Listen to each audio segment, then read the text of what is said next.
Hello everyone, welcome back to my channel BU study point. आज हम पढ़ने वाले हैं BE सेकेंड सेमेस्टर के मेजर सब्जेक्ट हिस्ट्री के कुछ MCQ क्वेश्चन। ये हमारी यूनिट 5 होने वाले हैं। यूनिट 1, 2, 3 और 4 मैं ये चारों यूनिट पहले ही अपने चैनल पर कंप्लीट करा चुकी हूँ। अगर आपने वो नहीं देखी हैं तो प्लीज़ उन्हें जाकर देखिए, तभी आपको आगे की चीज़ें समझ आएंगी, क्योंकि हिस्ट्री में हर एक चीज़ एक दूसरे से लिंक्ड होती है और जब चीज़ें लिंक्ड होती हैं तो शुरुआत से ही पढ़ने में सही रहता है। तो चलिए आगे बढ़ते हैं। अब हम अपने फर्स्ट क्वेश्चन पे चलते हैं। औरंगजेब मुग़ल शासक कब बना? 1568 में, 1658 में, या 707 में? तो हमारा राइट आंसर हो जाएगा ऑप्शन नंबर बी, 1658 में। कब? 1658 में जो है औरंगजेब मुग़ल शासक बनते हैं। चलिए नेक्स्ट क्वेश्चन पे चलते हैं। औरंगजेब ने डैश उपाधि धारण की?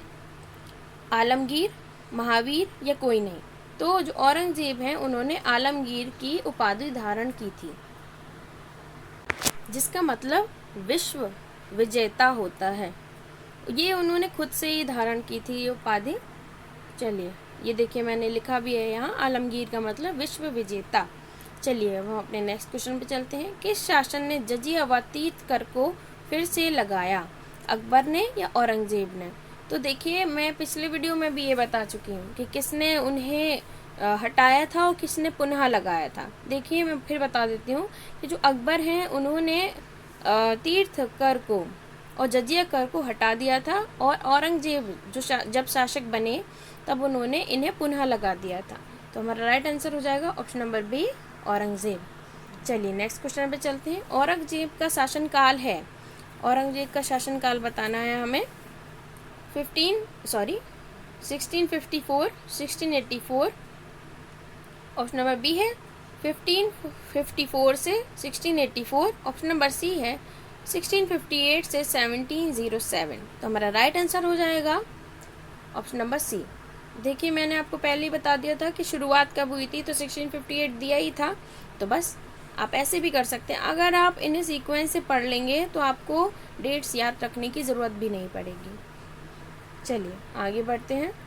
औरंगजेब की आत्मकथा का नाम है औरंगनामा, सिकंदरनामा या आलमगीरनामा?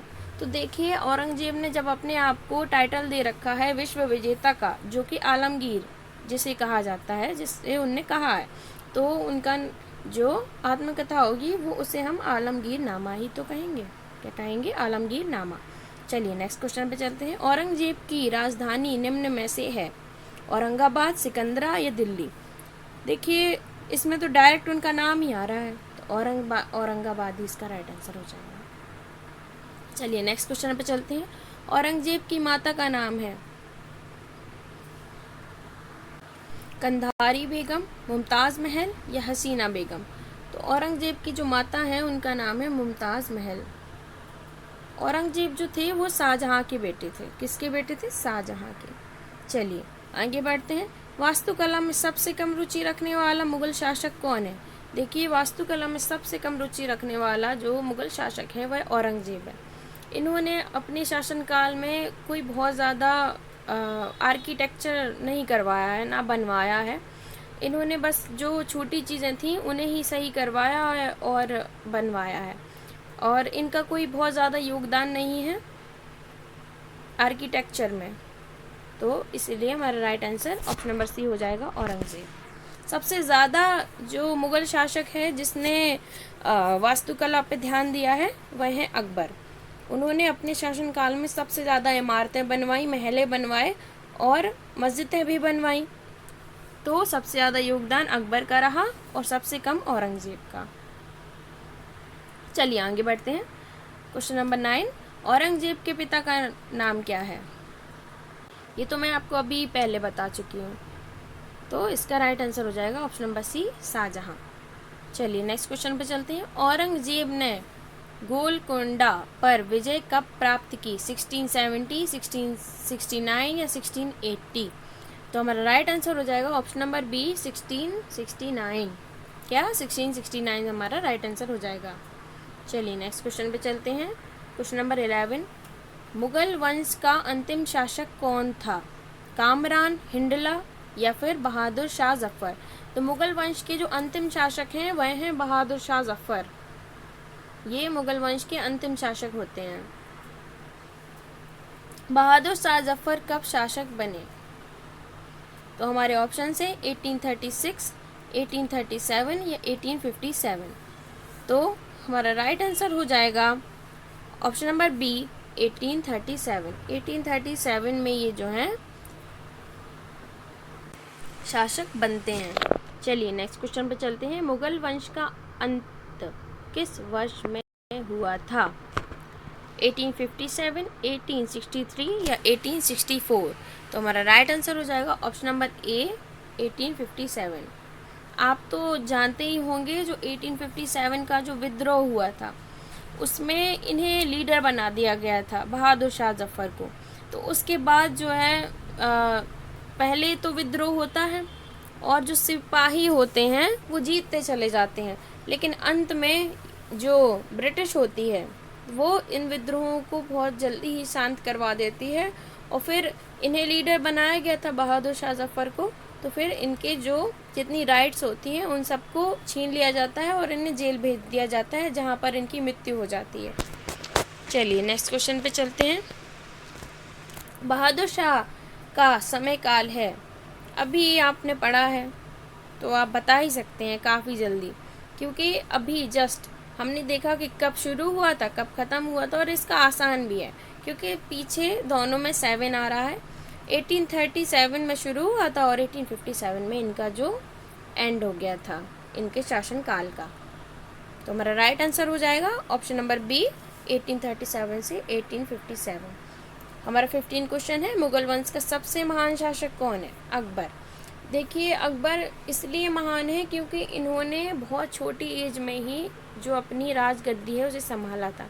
इनके पिता की मृत्यु हो जाती है, उसके बाद ये 14 साल की उम्र में ही युद्ध लड़ते हैं और उस पर विजय भी प्राप्त करते हैं और अपनी जो मुगल वंश की गद्दी है उसे संभालते हैं, यह मुगल शासन की गद्दी।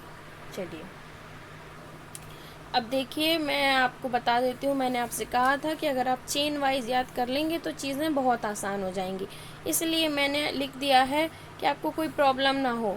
मैंने चेन से जितने भी रूलर हैं उनके नाम लिख दिए हैं और साथ में उनकी डेट्स लिख दी हैं। आप इसका स्क्रीनशॉट ले सकते हैं या फिर इसे लिख सकते हैं, लिखेंगे तो और अच्छा रहेगा। मैं एक बार पढ़ देती हूँ उनके नाम और ये उनकी डेट्स दी गई हैं। सबसे प्रथम जो मुग़ल शासक हैं वह बाबर हैं, फिर हुमायूं, फिर अकबर आते हैं, फिर जहांगीर, फिर शाहजहां, फिर औरंगज़ेब और हमारे अंतिम शासक जो हैं वह बहादुर शाह जफ़र हैं। शुरुआत जो होती है मुग़ल वंश की वो 1526 से होती है और 1857 में इसका पूर्णतः अंत हो जाता है। तो यही हमारा जो है मुग़ल शासन या फिर मुग़ल वंश था। मैं आपसे बार बार कह रही हूँ कि इसका स्क्रीनशॉट ले लीजिए या फिर इसे अच्छे से याद कर लीजिए, अपनी कॉपी में लिख लीजिए ताकि ये आपके माइंड में सेट हो जाए, ताकि आपको बिल्कुल भी डेट्स में प्रॉब्लम ना हो एग्ज़ाम में। चलिए आगे बढ़ते हैं। हाँ अब मुझे ये समझाना है बस आपको। चलिए हमारे जो क्वेश्चंस हैं वो यहाँ पे एंड हो जाते हैं। अब मैं आपको बताती हूँ शुरू से अंत तक के मुग़ल शासकों के नाम, ये मैंने आपको दे दिए, ये उनकी डेट्स हैं। चलिए आगे बढ़ते हैं। अकबर मुग़ल वंश का सबसे महत्वपूर्ण शासक माना जाता है। 2 यूनिट्स इन पर बेस्ड हैं, 2 नहीं 3 सॉरी 3, 4 और 5। तो आप समझ ही सकते हैं कि मुग़ल वंश जो है वो कितना इम्पोर्टेंट है हमारे हिस्ट्री में, इनका कितना योगदान रहा है। मतलब इनका जो राज्यकाल है वह लंबा रहा, राज्यकाल के साथ साथ इनका जो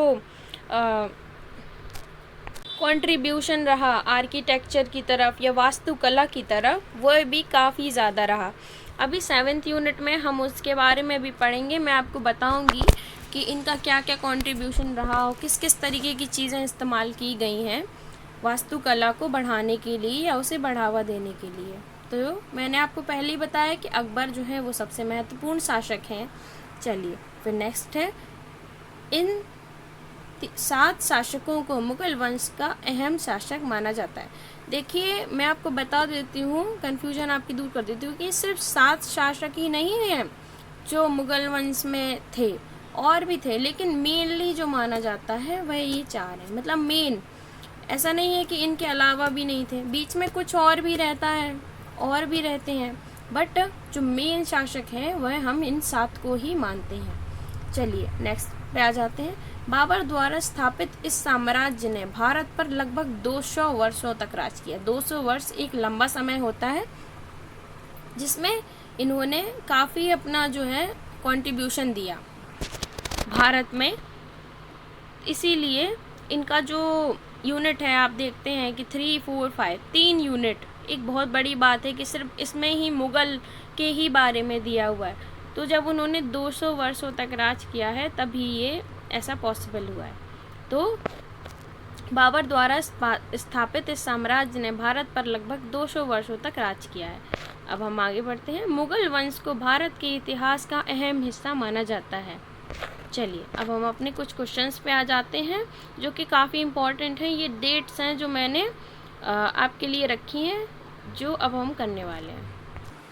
फर्स्ट क्वेश्चन है, औरंगजेब का जन्म कब हुआ? 1617, 1679, 1618 या 1620? तो हमारा राइट आंसर हो जाएगा ऑप्शन नंबर बी, 1618। 1618 हमारा राइट आंसर है। चलिए नेक्स्ट क्वेश्चन पे चलते हैं। औरंगजेब गद्दी पर कब बैठा? 1658, 1617, 1645 या 1650? तो हमारा राइट आंसर हो जाएगा ऑप्शन नंबर ए, 1658। चलिए नेक्स्ट क्वेश्चन पे आ जाते हैं। औरंगजेब की मृत्यु कब हुई? 1700, 1702, 1707, 1709? तो हमारा राइट आंसर हो जाएगा ऑप्शन नंबर सी, 1707। चलिए अब हम अपने नेक्स्ट क्वेश्चन पे चलते हैं। मेवाड़ के राणा राज सिंह को औरंगजेब ने कब पराजय किया? 1657 में, 1658 में, 9 में या 60 में?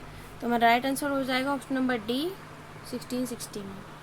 चलिए नेक्स्ट क्वेश्चन पे आ जाते हैं।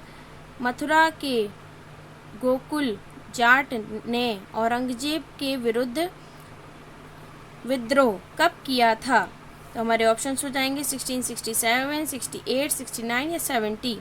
तो हमारा राइट आंसर हो जाएगा ऑप्शन नंबर सी। क्या हो जाएगा? Option number C. चलिए नेक्स्ट क्वेश्चन पे आ जाते हैं। सिखों के 5वें गुरु अर्जुन सिंह जी की जहांगीर ने कब हत्या करवाई थी? 1606 में, 1607 में या 8 में या 9 में? तो हमारा राइट आंसर हो जाएगा ऑप्शन नंबर ए, 1606 में। मैं आपको बता देती हूँ कि औरंगजेब जो है वह ऐसा शासक है जो कि भारत को काफिरों की भूमि से मुसलमानों की भूमि में परिवर्तित करना चाहता था। ये मैं नहीं कह रही हूँ, ये हमारी किताबें बताती हैं ऐसा। तो आप प्लीज़ कुछ ऐसा मत सोचिएगा। मैं आपको बता देती हूँ कि औरंगजेब को भारत को दर उल हरब से दर उल इस्लाम में परिवर्तित करना चाहा था। वह चाहता था कि वह उसे परिवर्तित कर सके, जो हमारी भूमि है भारत, इसे। चलिए नेक्स्ट क्वेश्चन पे आ जाते हैं। क्वेश्चन नंबर 7 पे, पुरंदर की संधि कब हुई थी? 1665 में, 66 में, 67 या 68 में? तो हमारा राइट आंसर हो जाएगा ऑप्शन नंबर बी, 1666 में। 1666 राइट आंसर है हमारा। चलिए नेक्स्ट क्वेश्चन पे चलते हैं। औरंगजेब ने गोलकुंडा पर विजय कब प्राप्त की? 1669, 70, 79 या 80 में? तो हमारा राइट आंसर हो जाएगा 1669। चलिए नेक्स्ट क्वेश्चन पे चलते हैं। हिंदुओं पर जजिया कर औरंगजेब ने कब लगाया? 1679, 78, 77 या 76? तो हमारा राइट आंसर हो जाएगा ऑप्शन नंबर ए, 1679। चलिए नेक्स्ट क्वेश्चन पे चलते हैं। शाहजहां का मुमताज़ महल से विवाह कब हुआ? तो हमारे ऑप्शंस हो जाएंगे 1611, 12, 13 या 14। तो हमारा राइट आंसर हो जाएगा 1612। 1612 में जो है शाहजहां का मुमताज़ महल से विवाह होता है। नेक्स्ट क्वेश्चन पे आ जाते हैं। घरमट तथा सामूगढ़ का युद्ध कब हुआ? 1636 में, 1637, 38 या फिर 39? तो हमारा राइट आंसर हो जाएगा ऑप्शन नंबर सी 1638। क्या हो जाएगा? 1638 हमारा राइट आंसर हो जाएगा। चलिए नेक्स्ट क्वेश्चन पे चलते हैं। सतनामियों का विद्रोह कब हुआ? 1671, 1672, 73 या 74? तो हमारा राइट आंसर हो जाएगा ऑप्शन नंबर बी 1672। चलिए नेक्स्ट क्वेश्चन पे। नेक्स्ट क्वेश्चन है शहजादा अकबर ने विरुद्ध कब किए? मैंने आपको बताया था ना कि जो मेन मुगल शासक हैं हम उन्हीं के नाम लिखते हैं। तो अब आप सोच रहे होंगे शहजादा अकबर, तो वो जो उनके और भी लोग रहते थे, जैसे उनके बेटे हो गए हैं जो कि राजा नहीं है बट शहजादे हैं, प्रिंस हैं, तो उनके भी नाम है यहाँ पे। तो इसलिए आप कंफ्यूज मत होइएगा। तो शहजादा अकबर ने विरुद्ध कब किया? 1680 में, 1681 में, 1682 में या 1683 में? तो हमारा राइट आंसर हो जाएगा ऑप्शन नंबर ए 1680। चलिए नेक्स्ट क्वेश्चन पे चलते हैं। क्वेश्चन नंबर 14 जो कि हमारा लास्ट क्वेश्चन है। औरंगजेब का उत्तराधिकारी कौन बना? बहादुर शाह प्रथम या फिर बहादुर शाह जफ़र? तो मैं आपको बता देती हूँ कि बहादुर शाह भी जो हैं यहाँ पे दो हैं। जैसे मैं आपको पहले बता चुकी हैं कि शहजादे भी हैं इसमें। तो जैसे अकबर नाम का कोई शहजादा है इसमें, वैसे ही बहादुर शाह जफ़र जो हैं उनके भी नाम से प्रथम, द्वितीय ऐसा है। तो इसलिए इसमें बहादुर शाह प्रथम दिया गया है, इसमें बहादुर शाह जफ़र। अगर आपको बहादुर शाह जफ़र बस दिया जाए तो आपका आंसर यही होगा करेक्ट। बट लेकिन यहाँ दो दिए हुए हैं, शाह जफ़र भी दिया है और प्रथम भी दिया है, तो इसमें प्रथम करेक्ट होगा, क्योंकि प्रथम जो थे वही तो अंतिम शासक थे। लेकिन अगर ये प्रथम वाला नहीं दिया हुआ है बहादुर शाह प्रथम, तो इसका राइट आंसर सी ही होगा। चलिए ये हमारी वीडियो यहीं तक थी। अगर आपको मेरी वीडियो पसंद आई है तो प्लीज़ इसे लाइक कीजिएगा, शेयर कीजिएगा, मेरे चैनल को सब्सक्राइब कीजिएगा। ये हमारी यूनिट 5th थी। इसके आगे मैं 6, 7, 8 बाकी बची हुई जो 3 यूनिट हैं वो भी कवर अच्छे से करवाऊँगी। तो मेरे साथ बने रहिए और थैंक यू फॉर वॉचिंग।